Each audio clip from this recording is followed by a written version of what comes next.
Merry Christmas, A-Train. Oh, Merry Christmas, Ryan. Why the long face?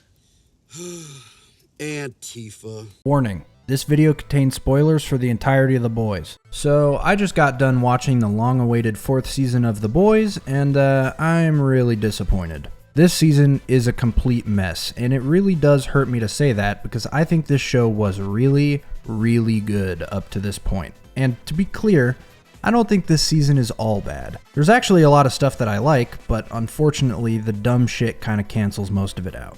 I think one of the biggest problems with this season is that it feels like it's missing something. There was a sense of energy and excitement that the previous seasons had, and it's just missing here. And I think the reason why is pretty obvious. Now, I'm gonna say something super controversial, but I think this should have been the last season. The energy is gone because the show is spinning its wheels for the entire season. Now, this is a criticism that this show has had in the past, but I really don't agree. In my opinion, this really only started being an issue in season 4. I think the buildup of the characters and events in the first 3 seasons were done very, very well. Taking time to really explore Homelander's mental deterioration was a great idea, and I think it paid off. But here's the issue. The season 3 finale pretty much completes that buildup. I mean, the dude lasers someone's head off in public and then people cheer for him. That's like a pretty big deal. So this season really commits to that decision and changes the status quo of the entire story, right? No, it doesn't really do that at all. They have a trial and Homelander is exonerated and then shit just kind of goes back to normal. And that's the core issue. It's more the same when everything should have hit the fan by now. Unfortunately, that's not the only issue with season 4. Like, everything else is wrong with it. A symptom of this show committing to the same formula it's had in the past is bad pacing. This season is boring because not a lot happens, or at least not enough to justify the runtime. It really feels like they had no idea what to do with 8 hours of screen time. So when you finally get to the last episode, where Homelander essentially takes over and announces his fascist regime of people wearing spandex, you'll realize that this is almost the same setup as the season 3 finale. So yeah, I'm actually looking forward to season 5, but that doesn't really change my feelings about season 4. The show also decided all nuance would be swiftly removed. I'm sorry, but the whole Starlighters versus Home Teamers thing was laughably on the nose. I wonder what they could be satirizing here. Good satire makes you go, aha, I know what they're talking about, without staring you in the eyes and saying, hey guys, what does this remind you of? This season made me cringe a lot more than it made me laugh, which is not a criticism I have for the rest of the show. This show was always satirizing real life, but it did it while simultaneously building its own world. The parallels were there, but you bought into this corrupt nightmare of a world they were building separately from the real one. To me, that's the sweet spot of political satire. Another problem with them refusing to commit to the season 3 finale is that they're now trying to make fun of both ends of the political spectrum at the same time, while using the same characters to do both. Like, Vought still has their whole obsession with political correctness and diversity quotas, like making that super stereotypical sports movie with A-Train and Will Ferrell. You're the most talented superhero I've ever seen. Yet you're throwing it all away, slinging yayo for gangbangers? While also having Homelander and Firecracker preaching about God and the evil of abortion. And the most confusing thing about all of this is how the public reacts. The public just cheers, no matter what political view the company is pushing, which just doesn't make any sense. It also makes it a lot more difficult to buy into the supposed division that the country has. It doesn't feel like 2 distinct groups, it feels like one big group of confused dumbasses. And on top of that, the public doesn't play a very big role in this season, despite the entire plot revolving around politics. This also doesn't really work because they try to make fun of both ends of the political spectrum while also drawing a line in the sand on which side is right and which is wrong. I don't really understand how they thought this would work. Are you okay? Do you know what story you're trying to write? So anyway, what the fuck is this season even about? Like a couple different things. So basically, Homelander's trying to take over the country democratically, which is kind of stupid, but we do know that Homelander has a constant need for approval, so whatever, I'll let it slide. For now. What I don't totally buy is Sage's plan. So Homelander goes over to Sage's house and oh my god, he's wearing normal clothes.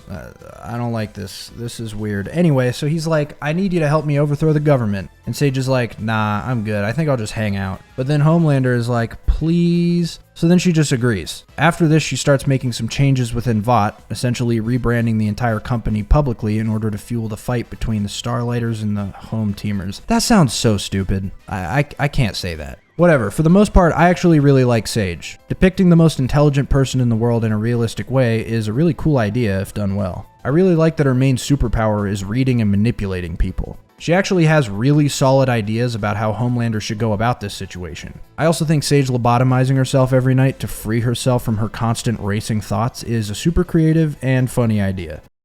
Is she lobotomizing herself to fuck you too? What do you mean lobotomizing herself?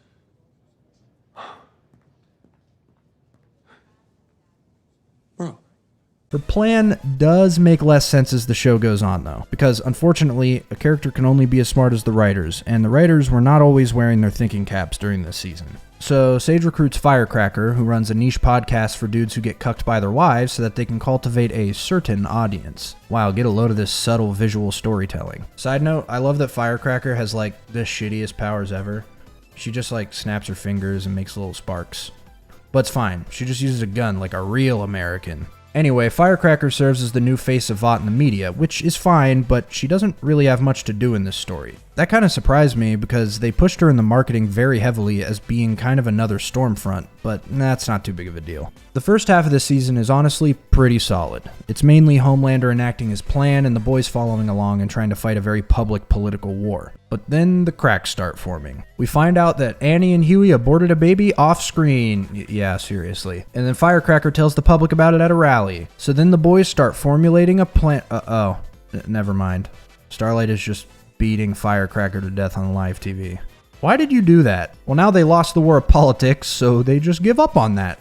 Nice. After a whole lot of dicking around, the show decides it wants to actually do something after a few episodes. So there's a search for a mole within Vought. The audience obviously knows that the mole is A-Train, who gets a very good redemption arc in this season, but more on that later. We find out in the last episode that Sage knew A-Train was the mole from the very beginning. This actually does make sense. I also understand why she didn't tell Homelander, considering he murdered an employee for sending a Twitter DM to Starlight earlier in the show. The thing that doesn't make sense is her needlessly complicated plan. So, Homelander outs Newman to the world as a soup at complete random during basically a small mental breakdown on live TV, which is something that makes no sense for Sage to predict. Homelander's entire plan hinges on Newman being alive to push his political agenda forward. This sends the world into a state of protest and panic, threatening the life of the president-elect, who is now under attack by a shapeshifter sent by Sage, who unbeknownst to him is assuming the identity of Starlight. So the boys in the CIA guard the president in a secret bunker where he gets caught on camera talking about assassinating Newman. Then, Sage releases the footage, outing Singer to the public, which puts Homelander in a position to essentially install a puppet president and run the country.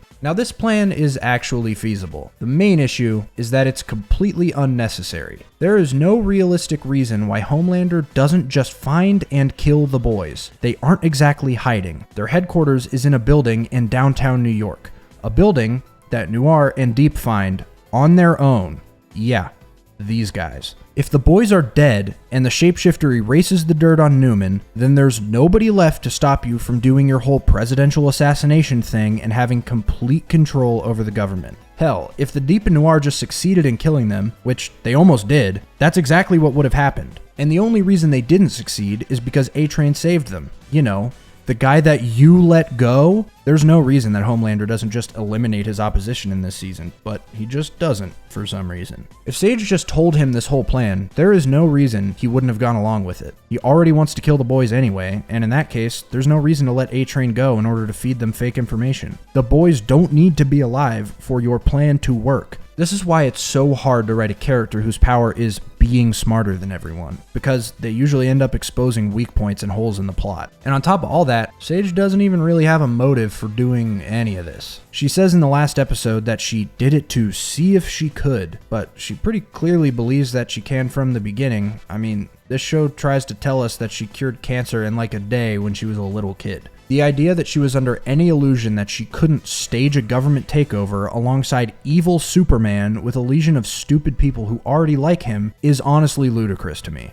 Regardless, her plan pays off and the season ends with Homelander taking power with a puppet president and the boys being rounded up one by one. The fifth and final season of the show is clearly going to be about Homelander taking power and imposing his will upon the country, which is something that I am excited to see, but like I said earlier, that's what this season should have been about. The finale of season 3 would have worked as a perfect inciting incident for that storyline, but instead we get Homelander still playing by the rules for the entire season. I just don't believe that he would try to enact his plan through the governmental system after realizing he can do whatever he wants and people will still like him. Because after all, the show keeps telling us that the only reason he won't take over the world is because he needs approval from the public. Well, he got his approval. He fucking lasered a guy's head off in the street while on camera and nobody in the crowd gave a shit. I have no reason to believe he wouldn't start very publicly rounding up and killing his opposition after that event. But he doesn't, for some reason. Unfortunately, the entire main plot of this season could be condensed into like 3 episodes, and most of the runtime is dedicated to bullshit side plots that they had to make up just to fill time. So now let's talk about the characters and their side plots in no particular order. Some of them are good, and some of them are really bad. Someone behind the scenes hates Huey. I'm looking at you. If Huey is your favorite character, you should probably skip this season, because he catches no breaks. I'm just going to lay out the basic timeline of what happens to Huey, and I think you'll understand where I'm coming from. So he's doing his normal stuff with the team when he gets a call that his dad had a stroke, so he goes to the hospital to find his dad medically brain dead and on life support. Then his mom, who abandoned him, shows up and is like, "Hey, your dad and I have been talking off screen, and he gave me power of attorney, so I'm just gonna pull the plug." So Huey, who hates his mom, is now forced to watch his mom kill his dad. Then he decides that his only option is to go to the man who turned his girlfriend into goop to try and get some compound V, hoping that the V will repair his dad's brain. After this, he makes up with his mom a little too quickly, decides that giving his dad V is too dangerous and irresponsible, and ultimately decides to let his dad go. But then his mom says fuck that and gives him the V anyway behind Huey's back. His dad wakes up and it's really nice. But then his dad does this. Excuse me. Oh, ma'am.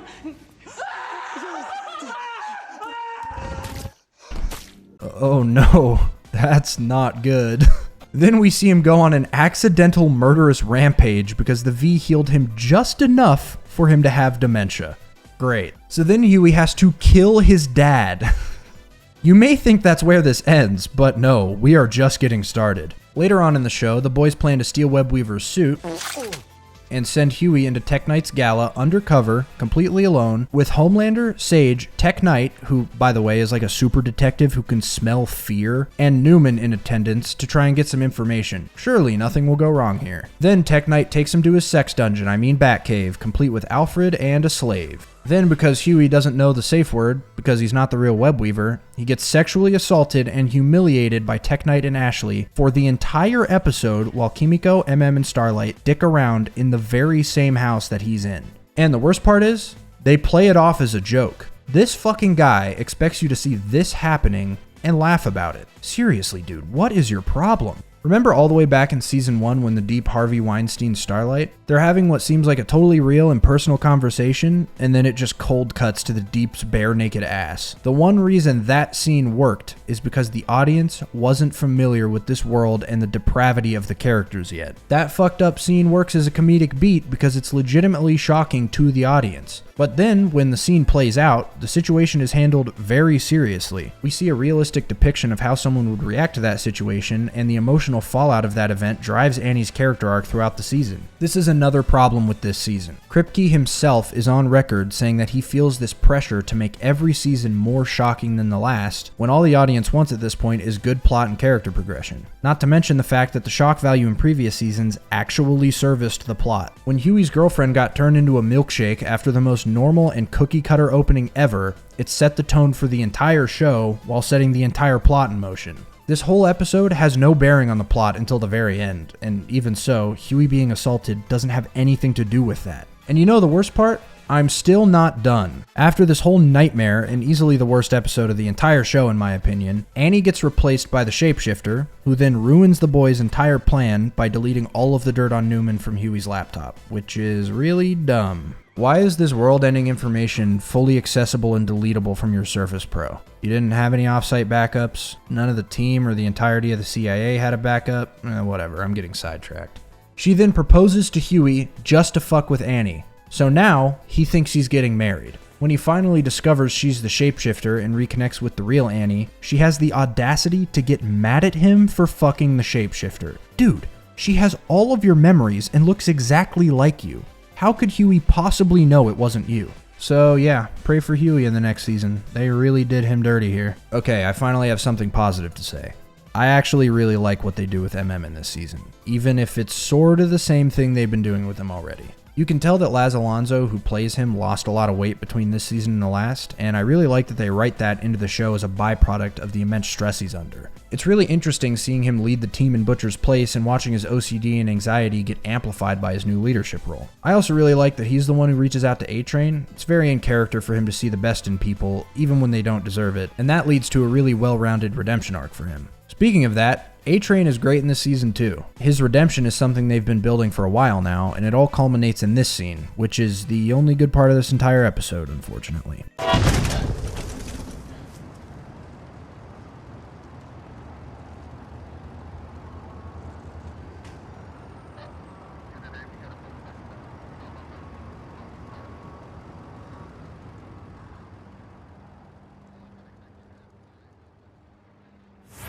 It was also awesome to see him fight the Deep Noir, fully solidifying his role as a hero. The only thing that worries me is what they'll do with him next season, because super speed kind of breaks the plot of any story you put it in, unless you're really smart about how you implement it. In fact, I don't really buy that A-Train ever needed to be afraid of Homelander. I mean, he can do this.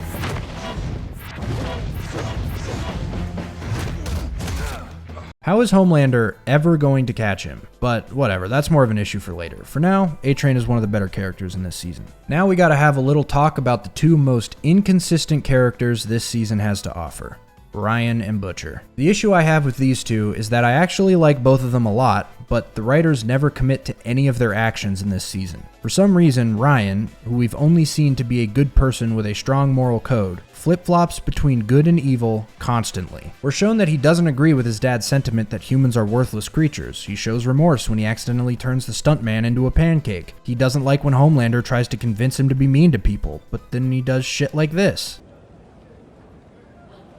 Bonnie? Oh, fuck. Do it again.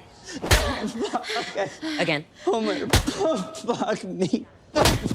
Sorry, stop, please. Keep in mind, this scene immediately follows Ryan telling Homelander that all he wants to do is help people. Then later on, he goes on this whole tangent about morality during the puppet show, and then he fucking murders Mallory. It's very confusing. And the same problems apply to Butcher. He goes back and forth between betraying the boys and choosing the right path over and over again. And I understand that they're trying to showcase his internal struggle through Negan, but I feel like he had been heavily leaning toward doing the right thing the longer the show ran. In the past, he's shown to really care about Huey. He goes through his past and deals with his trauma. He learns from his mistakes, but for some reason, most of that is undone here, because he ends up making the wrong choice in the end.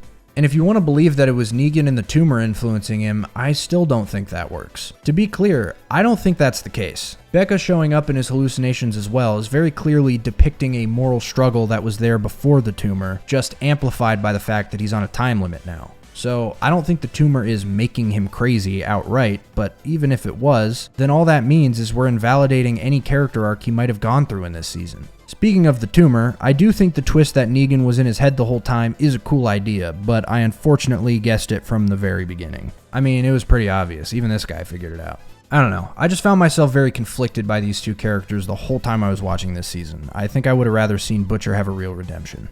Surprise, surprise, Homelander is still good in this season. Since they kind of completed the buildup of his character last season, he doesn't really have anything new going on though. They try to show his insecurity about his age through the gray hairs that he finds, but they just sort of drop that halfway through the season and it never really goes anywhere. I also feel like they've been slowly nerfing him as the show goes on. We see in the earlier seasons that he has Superman level hearing and X-ray vision, and they actually incorporate that into the plot in season 1. Remember when the boys had to pad the room they were in with material that he couldn't see or hear through, and they were constantly afraid of him finding them? That was pretty cool. It really made him intimidating and added a lot of tension. And this season, people are conspiring about him inside of Vought Tower when he's there, and he just doesn't notice. You also have Kimiko, Annie, and MM sneaking around inside of Tech Knight's house and shooting Sage in the face while he's there, and once again, he just doesn't notice. We don't really see him use his powers at all this season, which makes him inherently less intimidating. Remember how impactful the plane scene was? This season just doesn't have anything remotely similar. Regardless, these aren't really character flaws, just flaws within the plot that apply to him more than most others. Even though there's not much else to say about Homelander this season, he is still fun to watch, and Anthony Starr is doing a really good job in the role as usual. Frenchie absolutely baffles me. I have no idea what they were thinking with him. I think the intention was to give him more of a character arc since he's been pretty stagnant since the first season, but the execution of his story here results in his screen time being the lowest of any season so far. The biggest problem with this character arc is that it's completely and utterly pointless. To explain why, let me lay it out. So in this season, Frenchie is gay. For some reason, people are mad that they made Frenchie gay, but like, I don't know. I kind of always figured he might go both ways. I mean, he was doing some crazy shit in the past. Regardless, I'm not mad that Frenchie's gay. I'm mad that they did this strange and long-winded detour from the relationship they were already building between him and Kimiko. So basically, Frenchie is in this new relationship that he started off-screen. Why do they keep doing that? And you come to find out that Frenchie killed this guy's entire family at some point before the show started. First of all, what? And second of all, why are they doing this? Unfortunately, this plot point does nothing but retread the past. The writers are trying to force this character arc about Frenchie feeling guilty about his past actions as a mercenary into the story in the most unnatural way. They invented this love interest, what's his name? Colin. They invented Colin to be used purely as a catalyst for Frenchie feeling guilty. You would think they might develop the relationship in an interesting way to justify this, but they don't. Frenchie is just like, oh man, I can't see Colin anymore, I'm just so guilty. But then he does anyway, and their scenes together don't really flesh out the relationship at all. And then Frenchie eventually ends up confessing everything to Colin. So then Colin is like, if I ever see you again, I'll fucking kill you, bro. And then he just disappears from the show and never comes back. Keep in mind, this happens in the 4th episode of 8 total. They had a whole season to tell this story, and they just didn't even try. And the worst part about this whole thing is that Frenchie disappears after this too. He turns himself in for all the crimes he's committed in the past, and we don't see or hear from him until the second to last episode, where our dear friend Eric is like, man, I kind of wish Frenchie was still in this show. So then Butcher just goes to Mallory and gets him freed from jail using the almighty power of the deep state. And the most confusing thing about all of this is that Frenchie has already shown remorse over his past all the way back in season 1, and he's shown to have moved on with his life in later seasons. This scene explains this perfectly. Yet I never forget this, you see. She had dirt under her fingernails and calluses on her hands, and I see this and I say, oh, strange for such a refined woman like this. What, you're a gardener? You're a sculptor. What is this, huh? And I think about this.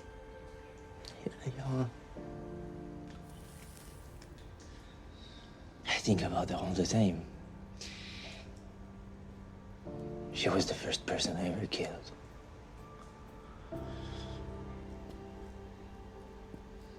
I carry them all with me. It's like scars in a way. You know?